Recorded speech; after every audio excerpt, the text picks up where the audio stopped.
Se você quer vencer em mercados competitivos e ganhar muito dinheiro, você precisa fazer essas 4 coisas aqui que eu vou falar nesse vídeo. Mas aqui que está interessante, depende do mercado. Tem mercado que você só precisa fazer uma. Tem mercado que você precisa fazer 2, 3 ou 4. Então é sobre isso que a gente vai falar nesse vídeo. Eu trouxe esse framework aqui super complexo do que você precisa fazer para vencer em mercados competitivos. Mas primeiro, a gente tem que entender, e aqui fica um questionamento para você, tá? O que é competitivo? Porque se você perguntar para todos os empreendedores, todos os empresários, aí eles vão falar que eles estão em mercados competitivos. Quase ninguém fala, não, meu mercado tá de boa, tô nadando de braçada. Então, assim, o que é um mercado competitivo? É um mercado que tem muitos competidores, muitos players, né, muitas empresas competindo pelos mesmos clientes, ou é um mercado que tem alguns competidores bons, né? Porque tem mercado que tem muitos competidores e todos são ruins. Talvez não seja tão competitivo assim. Agora, se você tiver 2, 3, 4 competidores muito bons, às vezes isso já torna o mercado competitivo. Ou você pode definir um mercado como competitivo se ele tem muitos players muito bons, né? Tem mercados que são assim. Todo mundo que está naquele mercado é muito bom, ou quase todo mundo que está naquele mercado é muito bom. E é difícil você definir, né, o que é um mercado competitivo ou não, mas eu deixo aqui o questionamento para você. Acho que vai depender de contexto, mas o meu ponto aqui não é porque você tem muitos competidores que o seu mercado é muito competitivo. E a gente vai inclusive ver que dá para você estimar quão competitivo um mercado é, baseado em quantas dessas 4 coisas você tem que fazer para dar certo no seu mercado. E, cara, o que é interessante disso aqui é que eu vou falar quais são essas 4 coisas e você já vai entender quão competitivo é o seu mercado, quais dessas 4 coisas você tem que fazer. Você vai ter uma boa noção, tá? Não vou te deixar... Não vou falar coisas abstratas aqui que depois você tem que descobrir de outro jeito. Como é que é? Vai ficar óbvio o quão competitivo é o seu mercado. Então vamos lá. Primeiro nível aqui, tá? O primeiro nível são os mercados em que os competidores eles não têm um bom nível de serviço, tá? Então, independente de quantos competidores você tem, eles não atendem o telefone, eles não respondem o WhatsApp, eles não têm estoque de produtos, eles não têm horário para te atender se você presta serviços. De repente, eles não entregam o que prometem, eles prometem uma coisa e entregam outra coisa. De repente, eles falam que vão na sua casa arrumar o seu ar-condicionado e aparecem 2 dias depois. É uma história real, né? Como você deve imaginar. Então, assim, esses mercados estão no nível 1 de competição aqui no meu modelo, porque a única coisa que você tem que fazer para vencer nesse nível de competição de mercado é ter um bom nível de serviço, é responder o WhatsApp rápido, é ir no horário que você falou, é entregar o que você falou que ia entregar, é ter estoque de produto, caso sejam produtos físicos. Então é isso, tem mercado que é assim, bastante mercado é assim, né? Principalmente mercados de serviços físicos, né? Trabalho braçal e tal, mas não só. A minha mulher, quando tinha a marca de pijamas dela, ela tinha muito problema com fornecedores de tecidos, por exemplo. Então, às vezes não tinha estoque, não tinha a cor que ela precisava, era difícil de conseguir as coisas. Tem bastante mercado assim. Se o seu mercado está neste nível 1, você só tem que ver se é um bom mercado, né? Se tem demanda. Às vezes ninguém presta um bom serviço porque não tem um mercado ali. Mas se você vê pessoas ganhando dinheiro com um nível de serviço ruim, a única coisa que você precisa fazer é isso, é prestar um bom serviço. Responder o telefone, atender o WhatsApp, né? Responder no WhatsApp, ter estoque, fazer o que foi prometido, fazer as coisas no prazo que você falou que ia fazer. Esse tipo de coisa muito básica, mas que pouca gente faz. Segundo nível de competição, esse aqui já é um pouquinho mais difícil, tá? Mas você consegue.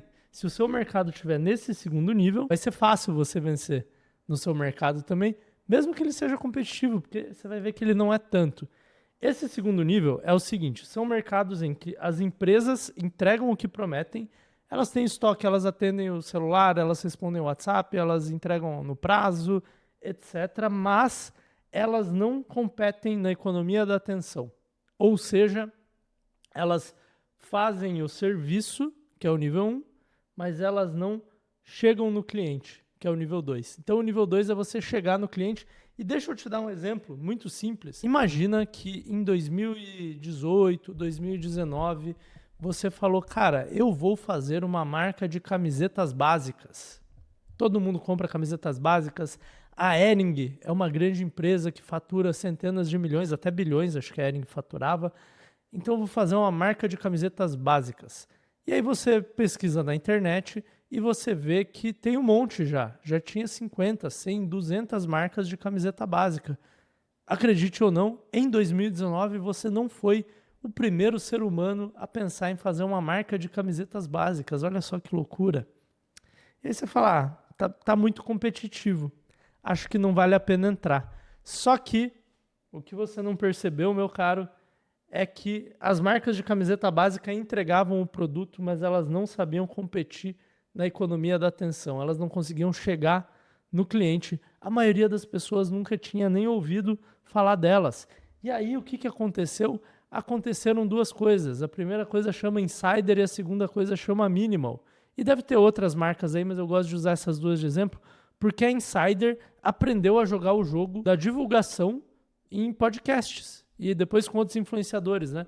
Mas na época em podcasts.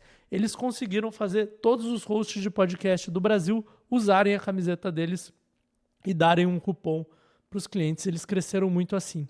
Já a Minimal jogou outro jogo, também da economia da atenção. Caso você não conheça a Minimal, eu recomendo você entrar no perfil deles do Instagram e ver os anúncios brilhantes que os caras fazem. Os caras são muito bons. Já queimaram dinheiro no anúncio. Já teve anúncio do Bento da Minimal, que é sempre ele que faz os anúncios, né? O dono da Minimal que faz os anúncios. Já teve anúncio dele na floresta, fazendo coisas de sobrevivencialismo, com arma falsa de guerra, tal. Não sei se era falsa, mas imagino que fosse. Então, assim, eles têm uns anúncios muito criativos, né? Já teve do Bento pilotando a empilhadeira do estoque lá para mostrar que a marca era grande e não era golpe e tal. Eles têm anúncios muito criativos. Já a Insider soube jogar o jogo dos influenciadores, do marketing de influência. Primeiro com host de podcasts e depois com vários influenciadores que têm o cupom da Insider por aí. As duas empresas tiveram sucesso com camiseta básica, que era um mercado competitivo na época, né? Tinha 50, 100, 150 marcas de roupas básicas, né? Camiseta preta na internet, não era uma novidade, mas eles conseguiram trazer anúncios e conteúdos topo de linha. No caso dessas empresas, foram anúncios topo de linha para o nicho deles. Eles conseguiram chamar a atenção de outros clientes, né, do Brasil inteiro, que antes as outras empresas que vieram antes não capturavam a atenção deles. Se você for ver no nicho, por exemplo, de ganhar dinheiro na internet, só para não ficar só em camisetas, né? O Leandro Ladeira é um cara que faz isso muito bem. Ele é muito criativo nos anúncios. Então, assim, tinha um monte de guru de como vender curso online. Ele conseguiu ser mais um guru de como vender curso online porque ele é muito criativo nos anúncios. Muito mais do que os outros.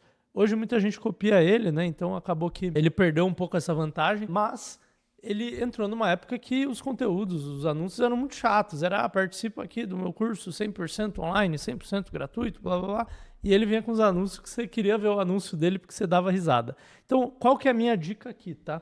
Se você está no mercado que está nesse nível aqui, tá? Passou desse nível, mas não passou desse, ou seja, tem boas empresas, tem muitas empresas, elas entregam, o produto é de qualidade, elas respondem na hora, mas elas não têm anúncios ou conteúdos topo de linha, elas não sabem chamar a atenção das pessoas. É muito fácil você se diferenciar, é muito fácil você vencer nesse tipo de mercado, porque a única coisa que você precisa dominar é o jogo dos anúncios, o jogo do conteúdo, o jogo da economia da atenção. Porque aí você pega o mesmo tipo de produto, a mesma qualidade de produto, de serviço, de entrega, etc. E você aprende a fazer bons conteúdos e bons anúncios. E a palavra-chave aqui é bons, tá? Não é falar para o seu gestor de tráfego fazer anúncios. Você tem que aprender a fazer criativo bem. Você tem que aprender a fazer copy bem feito. Você tem que ser criativo nos anúncios mesmo. Você pode até comprar o curso do Ladeira lá, que ele ensina a fazer anúncios se você quiser. Não sei se é bom ou não, mas enfim, vou até vender produto dos outros aqui nesse vídeo, porque a galera reclama muito aqui nos comentários que todo mundo quer comprar o meu curso e eu não tenho curso para vender. Então eu devo ser o cara mais burro aqui da internet. Mas é isso. Se você está no mercado desse, cara, é muito fácil vencer nesse mercado, mesmo que você tenha 100 concorrentes. Você faz bons conteúdos e bons anúncios. E eu posso falar uma coisa para você? A grande maioria das empresas, a grande maioria dos mercados está aqui, né? Existem os mercados em que ninguém entrega nada, ninguém chega na hora, manutenção doméstica, né, coisa de obra, tal, beleza. Mas é a minoria. A grande maioria vai entregar no prazo, entrega as coisas bem, o nível 1 tá check. Mas a grande maioria dos mercados nem faz anúncio, ou quando faz é um anúncio chato, né? Então, por exemplo, se você tem uma pizzaria aí na sua cidade, vamos dizer uma cidade aí com 300, 500 mil habitantes, com certeza tem várias pizzarias, deve ter mais de 50 pizzarias que entregam uma boa pizza na hora, chega quentinha na casa do sujeito, né? Vai o sabor certo, nível 1 check. Mas a maioria delas deve ter aquele anúncio chatão, né? Compre sua pizza e ganhe uma Coca 2 litros. Cara, se você aprender a fazer bons TikToks, bons conteúdos aí sobre a sua pizzaria, vai bombar de venda. Simplesmente porque você vai chamar a atenção das pessoas. No mínimo, elas vão querer experimentar a sua pizza. Tem aquela marca da CIMED lá que fez isso, que o pessoal foi criar conteúdo. Tem vários exemplos por aí. Esse é o nível 2. Agora vamos para o nível 3. Se você está no mercado em que os competidores entregam as coisas no prazo, bem entregues e tal, e sabem jogar o jogo da economia da atenção, sabem fazer bons criativos, bons anúncios, bons conteúdos para chamar a atenção dos clientes, você está no nível 3. E aí você precisa de uma coisa um pouquinho mais sofisticada. Você precisa de um mecanismo único. E Bruno, o que é um mecanismo único? Um mecanismo único é uma coisa meio marqueteira, meio científica que ajude a pessoa a rapidamente entender por que o seu produto é melhor do que o dos outros. De forma mecanística. Não é uma promessa, tá? Não é, minha pizza chega mais rápido. Ela é, a minha pizzaria, os nossos motoboys entregam com motos que tem, o lugar que vai a pizza é como se fosse um forno, ou ele é tipo da marca Stanley, vamos dizer, tem a parede de vácuo, então a sua pizza não perde temperatura no trajeto da entrega. Isso é um mecanismo único. Se você for olhar, todos os produtos da sua casa provavelmente têm um mecanismo único. Alguns evidenciam isso mais, alguns evidenciam isso menos. Se você for na sua lavanderia, pegar o seu sabão em pó da Omo, lá da Ariel, vai estar lá, Oxy Crystals, não sei o quê, que é o mecanismo único que eles usam para explicar por que deixa a roupa mais branca, por que aquilo lava melhor a sua roupa. Se você comprar um carro da marca tal, vai ter algumas coisas lá, tipo, esse aqui tem tecnologia Smart Sensor, que te avisa se você vai bater no carro do lado ou não. Isso é um mecanismo único. Se você for comprar um curso na internet, vai ter um mecanismo único, geralmente é o método XPTO, que vai te fazer ter mais resultado, vai te fazer aprender mais rápido, vai te fazer... Enfim, tudo tem mecanismo único, tá? Indústria de software usa mecanismo único, geralmente com nomes de ferramentas específicas dentro do software, ou features específicas. A indústria de bens de consumo usa mecanismos únicos. A Red Bull, por exemplo, por muito tempo usou a taurina como um mecanismo único, né? Não sei se vocês têm a minha idade, mas... Na época que a Red Bull entrou no Brasil, só se falava da taurina, que depois eu descobri que é só a vitamina B6, acho. Não tem nada de especial na taurina, mas a galera achava que deixava com mais energia ainda do que a cafeína. Era um mecanismo único. Roupas tem mecanismo único. Se você for ver a Tech T-shirt da Insider, seria um mecanismo único, mais ou menos. Quase lá. Não é exatamente, conceitualmente não está certo falar que é um mecanismo único, mas é como se fosse um mecanismo único. Cursos online, agências de serviços têm mecanismos únicos. Se você está num mercado muito competitivo, que todo mundo promete as mesmas coisas, a pizza quentinha, chega na hora, blá, blá, blá, blá, blá, blá, as mesmas promessas, todo mundo entrega bem e todo mundo sabe se comunicar bem, você precisa ter um mecanismo único no seu produto. O que não necessariamente quer dizer que o seu produto tem que ser diferente dos outros. Isso aqui é interessante. Se você já viu aquela série Mad Men, né, que é sobre as agências de publicidade ali dos anos 70 em Nova York, se eu não me engano foi nessa série que eu vi isso. Mas é uma história que realmente aconteceu. O cara pegou o cigarro da Lucky Strike e ele precisava fazer uma campanha para aquele cigarro.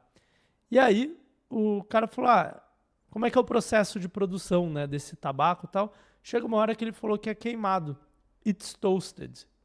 E isso é um mecanismo único do cigarro. Ele é queimado. Só que olha que louco, os outros também são. Ele só é o único cigarro que fala que tem isso no processo. Os outros também tinham. A história é mais ou menos assim. Então, assim, você precisa ter um mecanismo único. O ideal é que só o seu produto tenha ele. Mas se não for só o seu produto que tiver ele, você precisa evidenciar aquilo no seu marketing. Você precisa ser o produto que faz isso muito bem feito, né? Escolas de inglês já usaram isso, cada uma tinha um método diferente. O CrossFit usa isso, tinha um nome lá para os negócios do CrossFit, enfim. Tem que usar um mecanismo único, porque você está no mercado, todo mundo entrega bem e todo mundo se comunica bem, todo mundo sabe fazer anúncios, ou alguns bons players sabem fazer bons anúncios e conteúdos e tal. Você precisa ter um diferencial crível para o que você está oferecendo. Você precisa que o cliente olhe e fale, entendi, esse aqui é diferente por causa disso. Então você precisa de um mecanismo único. Se quiser eu faço mais vídeos sobre mecanismo único aqui no canal, mas sem mais delongas, vamos para o nível 4. Se você está no mercado que tem um monte de competidor, um monte de produto que já tem bons mecanismos únicos, aí você tem um problema. Porque uma coisa é você tá no mercado em que a galera entrega bem, faz bons anúncios e tal, você criou um mecanismo único inovador, é o primeiro, é o segundo, é o terceiro mecanismo único do mercado, você consegue se diferenciar com aquilo. Só que chega uma hora, você é o 10º mecanismo único do mercado, é o 10º jeito inovador de aprender inglês, é a 10ª molécula inovadora para lavar roupa direito, é o 10º, sabe? Quando você vai comprar um carro hoje, todo carro tem 1 milhão de coisas lá que você fala, esse aqui é o negócio do sensor de freio, esse aqui é o negócio do airbag, esse aqui é o negócio do CarPlay. Você nem ouve mais. Já tem tanta palavrinha, tanto nome marqueteiro ali que parece coisa científica, mas não é, que aquilo não muda mais. Então, assim, se você está no mercado assim, você está no mercado de nível 4. Você ainda precisa entregar bem, você ainda precisa saber se comunicar bem, fazer bons anúncios, fazer bons conteúdos. Você ainda precisa de um mecanismo único, porque todos os outros têm. Se você não tiver, você é um genérico. Só que o mecanismo único não vai te ajudar a vender mais. Ele só vai te dar capacidade de começar a competir naquele mercado. Então, o que você precisa no nível 4? Você precisa de branding. Esse aqui é o último nível de competição dos mercados. Se o mercado ele é competitivo, ele é capaz, ele é competente, seus competidores são bons em tudo isso, a única coisa que você pode fazer para se diferenciar, não é a única, mas é a única que eu posso falar que funciona para praticamente todos os mercados, é branding. E assim, mesmo não sendo a única, você precisa do branding, tá? Não tem como evitar isso. Só que assim, branding tem um problema. Branding é caro, leva tempo de fazer. E se você está entrando naquele mercado agora, dificilmente você vai conseguir competir com quem já está no mercado há muito tempo. Porque eles têm grana infinita, você não tem. Vou dar um exemplo para você, tá? Imagina que você quer entrar no mercado de refrigerantes. Quer competir com a Coca-Cola, com a Pepsi. A Pepsi nem compete aqui no Brasil, né? Mas você entendeu. Cara, é muito difícil. Você quer competir no mercado de energéticos. Hoje em dia, a Red Bull lá atrás entrou com a Taurina. Hoje em dia é puro branding. Então, assim, é muito difícil você competir no mercado desse. Minha sugestão para 99% das pessoas é, se você está entrando no mercado nesse nível de competição, ache outro mercado, que está no nível de competição menor. Mas, se você quiser competir, se você quiser vencer nesse tipo de mercado competitivo, você precisa de branding, tá? Não é o único caso em que você vai precisar de branding, tem outros tipos de mercado que precisam de branding também. E se vocês quiserem, eu chamo a minha mulher para fazer um vídeo comigo, porque ela é especialista em branding. A gente pode falar sobre que tipos de negócio precisam de branding, que tipos de negócio não precisam de branding, que tipos de negócio branding é bom, mas não é necessário, etc. Mas um dos casos em que você precisa de branding no seu negócio é quando você está num mercado muito, muito competitivo. E como é que você sabe se você está nesse mercado? É só você ver todo mundo que está ganhando, está fazendo um branding bem feito, está investindo a maior parte da verba de marketing em branding, porque construção de marca, né, branding, acho que, não sei se todo mundo sabe o termo, então, branding é construção de marca, tá? Se você estiver no mercado em que todo mundo que vence faz isso, você está no mercado nesse nível de competição. E aí, você quer entrar nesse mercado, beleza, invista em branding, invista nas outras coisas também. E, cara, você tem que ter bala na agulha, tá? Não vai ser um mercado barato para se estabelecer. Mas tudo bem, talvez é o que você quer fazer da sua vida e não tem nada de errado com isso. Às vezes você tem a bala da agulha, enfim, mas esse é o vídeo de hoje. E se você gostou desse vídeo, vai ver esse outro vídeo aqui sobre como se diferenciar de forma ridiculamente fácil. Se diferenciar dos seus concorrentes é ridiculamente fácil. Te vejo nesse vídeo aqui.